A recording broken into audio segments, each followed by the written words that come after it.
Welcome to Spotlight on the Arts. I'm Patrick Cristiano, your host, the publisher of TheaterLife.com, a website for theater buffs covering all things theater. And I have a really special guest today, Eric Weber, writer, director. You've had a fascinating life, Eric. It's very interesting, the journey that you have been on. Thank you so much for coming to share it with us. Thank you for having me and letting me talk about it and myself. Always, it never seems that fascinating to me. I'm glad you find it interesting. Well, I don't think we realize how interesting our lives is until we kind of take a step back and look at what's happened to us and where we're at in relation. But you've had quite an interesting journey. I mean, you started out as an advertising executive and you worked your way up, and while you were in, what was it, Young and Rubicon, is that Yes, it? yeah. And you were making television commercials. You had some really good jingles that you made. Tell us, what was a couple of them? Well, I think the most notable one was, I'm a pepper, you were a pepper, wouldn't you like to be a pepper too? But I didn't write the jingle. You just produced it? Well, it's interesting to me how the assignment was to come up with a great new Dr. Pepper campaign. And it was my friend Frank DeVito's account. He's an art director, I'm a copywriter. So he's supposed to come up with the pictures, me, the words. Usually it's very interchangeable. So I had my own accounts, and Frank said, look, it's an emergency, we need a new campaign. And Dr. Pepper was the hippest, coolest account at Young and Rubicam. They did the most interesting advertising, so I was excited to work on it. But because Frank had his big accounts, I had mine, we would work at night. We'd go to some little bistro near Y&R on 38th Street, and we'd sit around, have a bottle of wine, dinner, and try and come up with ideas. And we were getting nowhere, 5-6 nights in a row. And now it's 10:30 at night. I got to go back to Jersey. Frank's got to go out to Huntington. We've consumed at least one bottle of wine, and he says, I got an idea. He said, how about a bunch of like 13-year-old girls, kind of tough girls, and they have denim jackets on, and the jackets all say peppers on the back. He said, nah, that sucks. I said, wait a second. No, it doesn't suck. It's great. Everybody who drinks the stuff, I'm cleaning it up. Everybody who drinks the stuff is a pepper. You know, a girl brings home a guy, and the mom says, is he a lawyer? Is he a doctor? And she says, no, he's a pepper. So Frank said, you're right, this is great. And he wrote, I'm a pepper, you're a pepper, wouldn't you like to be a pepper too? We called Jake Holmes, the great jingle writer. Within a week, Jake had written the song that you see, you know, in all the TV commercials. And then the account people, the suits, came in and said, well, yeah, it's very clever, but it's destroying the copyright of the word pepper, and the client will never buy it. That's what the suits always used to do. They looked for the negative side. Anyway, A lot of people do that today still. Frank, because it was his account, brought it down to Texas, where Dr. Pepper was. Right. They presented it. The head of the suits were saying, we're worried about the copyright issues. The head of the company said, screw it, I love it, let's do it. And that was how the campaign was born. Wow, that's a fabulous story. But no, while you're working there, Young and Rubicon, you write this book, How to Pick Up Girls. Right. It sells right. 3 million copies. It's translated into 20 languages worldwide. And that's a really heady experience. It was. It didn't come easily. Well, what does? What does? I know what. I had You still have to lay the groundwork, even if it comes easily. Right. I had the idea in the spring of 1965. I had just moved to New York, gotten a job as a junior copywriter at an ad agency, and I began to see all these attractive New York women coming out of Bonwitz, Bergdorf. But at this time, you're still shy. You're not. I'm incredibly shy. So you really I'm you wrote this still book to shy. help yourself, right? Yes. This was to cut down the techniques for yourself to kind of try to follow. Yes, yeah. Now tell us what happened. This is a big hit. This book, it launches you in terms of putting you on the map Right. as a creative person. And now you run into at an airport or what was a coffee shop. What happens? I'm in Beverly Hills Hotel, the coolest hotel in the world. I'm out in California shooting Arrow shirt commercials as part of my, I'm working in Right, advertising. you're doing a commercial. And I run into a guy named Steve Gordon who used to work in my ad agency and had moved out to LA to make movies and wrote and directed the movie Arthur, which became a huge Right. hit. And he sees me walking by the coffee shop, and I go in and we give each other a hug. I'm so excited to see him, very happy for his success. And he says, and those crazy books of yours, How to Pick Up Girls, 100 Best Opening Lines. And Steve is with this short little guy with jet black hair and a sharkskin suit on. And he begins writing down all the titles. And Steve Gordon says to this little guy, this is my friend Eric. He writes all these crazy books. This is Norman Brokaw from William Morris. I say, hi, nice. I don't think much of it. Spend the Fast day. forward, what does he do? Yeah. He calls you. How fast? How fast? I get back to my hotel room. And he's already I got badgering 5 messages from him and the head of William Morris. They say, come on in. We want to meet you. And they sell this. They make this into a TV. They sell it to Alan King, the comedian who has a production company. Within 6 weeks, they sold the idea to ABC TV to make it an ABC movie of the week. And 6 months later, it's on television with Abe Vigoda, Polly Bergen. And you're off and running. You're off and running from this point, right? Yes. This really sets you up. Now you've made about 4 or 5 films. From there, you made the first film you made was Suits. Suits. I You had wrote it and directed it. wrote it, directed You it, raised the money yourself. raised the money, produced it, shot it, starring the comedian Robert Klein. You know him. Anyway, Right, of course we know Robert Klein. and it was in a couple of big festivals, and it's run on HBO, Showtime, and all around the world. Your films have been in all kinds of festivals: the Hampton Yes. Festival, Sundance Festival, Palm Spring, Montreal, Bangkok too, even. All Yeah, over the Bangkok. world. Yeah, but you have now a film that's Emily and Tim. That's based on a short story that you wrote, The Pact. Right. Is really you want to show the clip first? Or you want to tell them about it first? Let me tell the world about it first. I think it's a fascinating concept. Okay. I've been married 54 years And our now. time is going fast, so we have to kind of speed it up. Let's talk fast. I'll talk fast. Okay. I've been married 54 years, No, don't talk fast. Just shorten your stories. and it's interesting to me how complicated a marriage is. Sometimes you're madly in love. Sometimes you can't stand each other. But Sometimes you want to kill each other. yeah. But at the end of it, you're there for each other. And I thought I'd make a film reflecting that. But instead of casting people who look like each other to represent the 6 different decades I covered, I said, that's too much work, and I never like it when I see some other movie that does it. So I said, I'm not going to worry about it. I'm going to use people of different races. I'm going to use a gay couple in one of the scenes. I'm going to use a black couple in one of the scenes. And so that's what I did. And if we look at the trailer, you can see that even though it's the same couple, they look very different as So the decades the go by. couple is Emily and Tim, Right. but at different periods of their relationship, like a 60-year relationship, is that what you said it was? Yes, A yeah. 60-year relationship, but at different decades, they're represented by different people. They just look different. And you even have a gay couple. Yes. As one of the... The one 4th of- decade. But it's always Emily and Tim. Always Em and Tim. Okay. Yep. Okay. And it's now, you can even see it on Amazon? Amazon Prime. Amazon Yes. Prime. Okay, let's have the trail. We have a trailer for this, I believe. There's one thing you can say about the marriage of Tim and Emily. It started in bed. 49 years together and you're still talking about sex.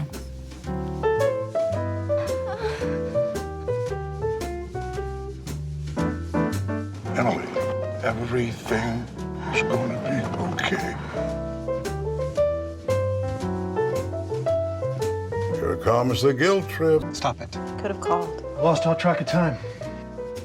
Hey, come here. Why is Grandpa crying? Because he is so happy for Mommy and Daddy and you.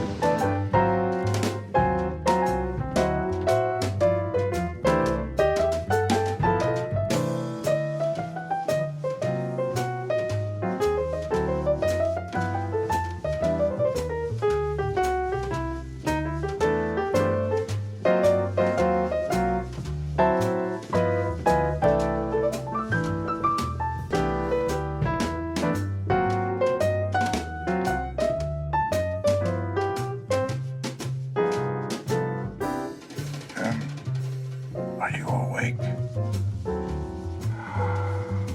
I'm asleep.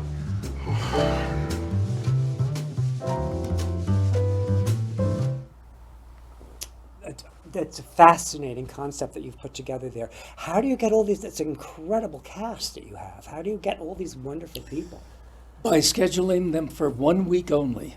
Okay. So all of those, none of those people worked more than 4 or 5 days. Mm-hmm. So we were able to pay them what felt like a lot of money, but it wasn't for a big star because we only paid them for 1 week. So It's an extraordinary cast, and you directed this as well. wrote and directed it, yeah. Did you raise the money for this one? How did this one come into fruition? You have your you also have your own film company, which we Right. didn't tell the audience about. It's called the Tenafly. Tenafly Film Company. It's just a production vehicle, for making films. I did have a very good executive producer on this film named Bob Quinn, and he raised much of the money. And after you raised the money, you shot it with your film company and then sold it. Yes, So this one you did raise the money for and sold afterwards. sold afterwards. So you were that Never do that. Always get a deal up front. But I have to make my movies, so I violate But when my you own have a rule. passion for something and you know it in your gut it's going to be good, you got to risk it sometimes, You right? do, you I do, mean, yeah. rules are meant to be broken, right? Occasionally. Absolutely, absolutely. So this sounds like a really fascinating movie. You can see it on Amazon. You can see it on Amazon. It was on Netflix for a while. I don't think it still is. And it's going to be on Peacock and Crackle very soon because I'm working on deals. So you can see it's streaming for free. How long is it about? Just It's in 90 minutes. 90 minutes. Now, you've done a lot of films. What's the other film? Second Best was in the Hamptons International. That Film was in the Festival? Hamptons in October of 2004. It was in Sundance. That was my biggest achievement in a way. I was in a morbid depression, Patrick, because I hadn't heard from Sundance. It was Thanksgiving. I had relatives coming. The weather was gray and gloomy. And I said, I guess I didn't get into Sundance. I got a phone call from John Cooper. And he said, "Hi, is this Eric? This is the Sundance Film Festival." He said, "I don't like Joe Pantoliano very much, but your film made me laugh." Joe Pantoliano, Joey Pants is the star of my film. And he said, "You're in, you're in." So that made me feel good. But no, did this sound like, what was this film about? It sounded very interesting. I forgot. It's about a guy, a failed publisher who's selling suits at the mall, but he's a writer. And he writes a website in which it's too long a story. You can see it on Crackle and Peacock for free right now. So It's a comedy. but one of the when we were talking on the phone on Monday or a few days ago, Yeah. when we chatted on the phone, and you told me the story about the William Morris agent that you met in the Right. airport through your friend, and I thought of this question: Do you believe in destiny? Do you think there's a destiny to our lives? Do you think things play out according to something that we don't always have control over, that happens often because of actions we take that put us into a particular place? Like you were there, you took the Yeah. action, you wrote the book, then you're in the airport, your friend calls you, so you did everything to put yourself there. Do you think there's a destiny to that? No, You don't no, believe in no, no. destiny? I don't. It's not that I don't believe in it or I do believe in it. I do think if you're interested in doing something with your life that's important or important to you, that you just have to keep doing it and doing it and doing it. I've been writing now for 60 years, a lot of times without success, sometimes with success, but I just do it. Yeah, but my question was, do you think you were destined to be a writer? Yes, I was destined to be a writer, not by somebody up here, but the way By the organics of the whole organics of my brain and my body and who I am. the chemistry of the world. I wasn't destined to be a pro football tackle. But obviously not. Because, as I said, I was 5'5", I'm now 5'3", and I don't think I Let's would not have go been there. very good. I'm shrinking too. I don't like it. I don't like it either. Anyway, so now you also have now started a series, a YouTube series that Yes. you wrote, created, and you star in with your son Nick, My son, Nick Weber, a Hamptons guy, if there ever were one, an artist a too. very, very good, serious artist. He came to me and he was pushing his album. He's also a musician. He has a funny rap kind of an album called Girl Problems. And he said, Dad, you wrote How to Pick Up Girls. I've written this little playlet about you giving me advice. So I said, let me see it. I said, I thought that's no good. Anyway, I said, sure, I'll be in it. It got thousands and, tens of thousands of views. So I said, this is fun. I play a character called Wing Dad, giving very poor, unwoke advice to young men on how to do better. But with women. he's taking your bad advice He's taking my bad advice Okay. and and getting good results or bad mixed results. results. Mixed Mixed results. results. Okay. Mixed Which- results. Right. Which is realistic. And we have a trailer. Yeah. I think from Wing Dad. Could we show that to the guests, please? Your girl's got a Sancho? What's that? You know, a Sancho, a man who has a continuing sexual relationship with a married woman. Yo te lo dije. He's got a Sancho.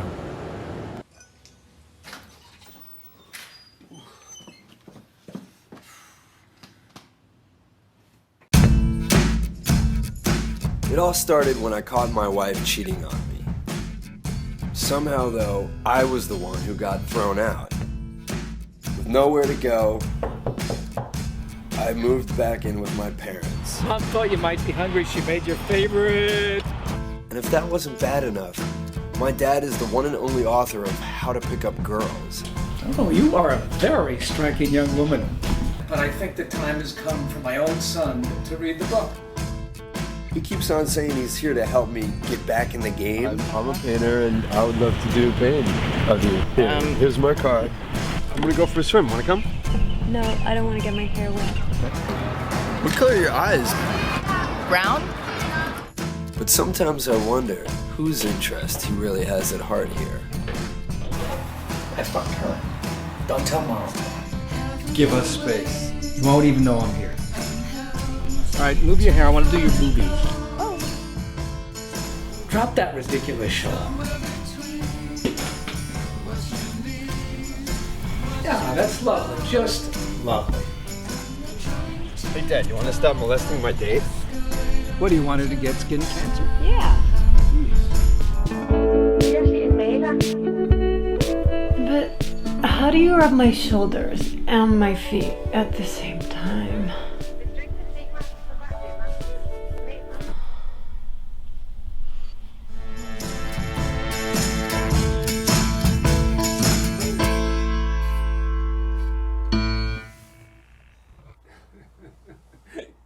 You dirty old rascal, you.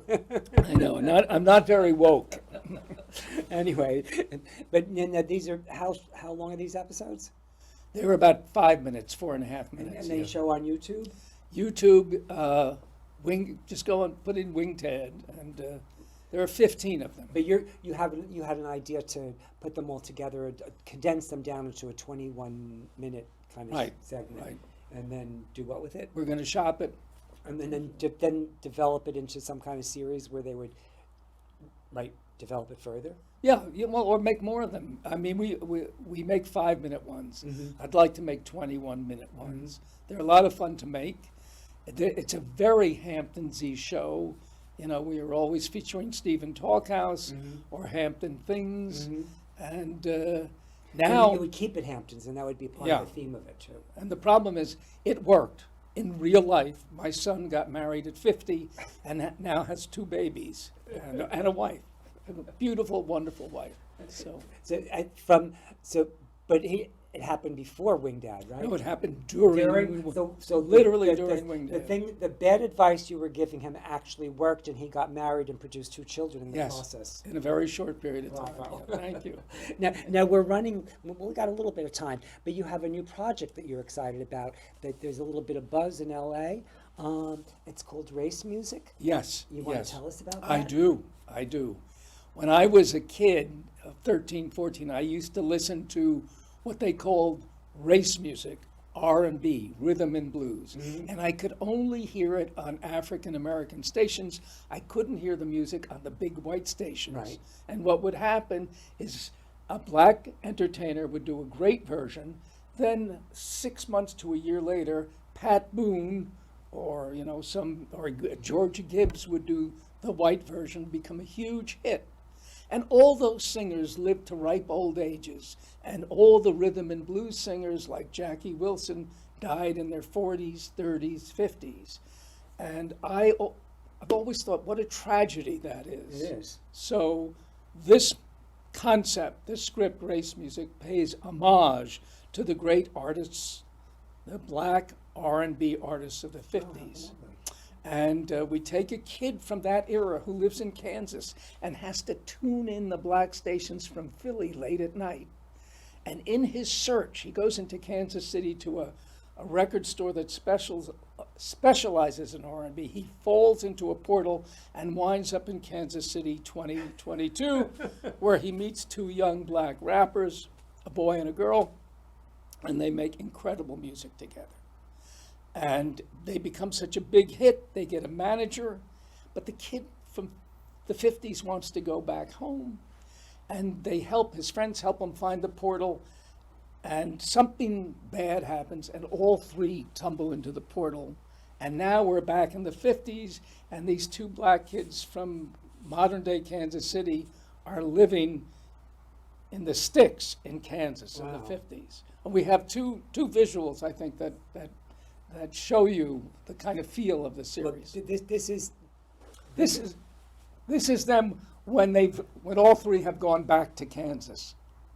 Okay. And this is a cover for something. What is it? It's a cover for the script. Okay. And this is a pilot script for a TV show. It's going to be a TV show. I hope it's going to be a TV show. And then we have another image too of what's the other image? Yeah, that's the image when the white kid winds up in modern-day Kansas and meets his friend Marcus, who's a very serious rapper. At first, suspicion and hostility, and then when Marcus begins to hear the 50s sax licks, and it adds magic to his raps, this is when these kids really bond and start to make great music together. Yeah, how much of this have you written already? It's all written. It's ready to go. In fact, if there's a smart producer out there hearing this, contact me. You've written episodes already? We've written it as a 90-minute movie and as a 1-hour TV series. So we have pilots on both. But it also could be a series that have different. It really is meant to be a series. The first year or 2 is when the kid from 57 winds up in Kansas City, Missouri. And then 2 or 3 years later, all 3, he and his 2 new friends, wind up back in Kansas in the 50s. And then, of course, the black kids from modern times are going to have to go back home eventually. Now, what's fascinating is how you do all this without an agent. You're your agent, you're a shopper, you're your producer. You kind of just do it all and make it happen. I tried to. You don't think that's unusual? You don't think that's what was the word? That's fascinating that you can do all that stuff. You don't appreciate the journey that you have created for yourself. Well, I don't. Let me put it this way: I don't glory in it. No, I didn't have to. And that wasn't what I meant by. And I feel blessed. I feel blessed not so much at having any particular talent, just having the energy to keep on going back at it. Because I don't know what else. A man can only play so much golf. I don't play golf at all. I have 2 tennis. Smart. A man can only play so much tennis too. After a while, your body just can't take it anymore. Unfortunately, I'm almost at that limit too. We're about out of time. We have a couple of minutes. Is there anything else you want to tell me that I didn't ask you or share with the audience? Anything else I want to talk about?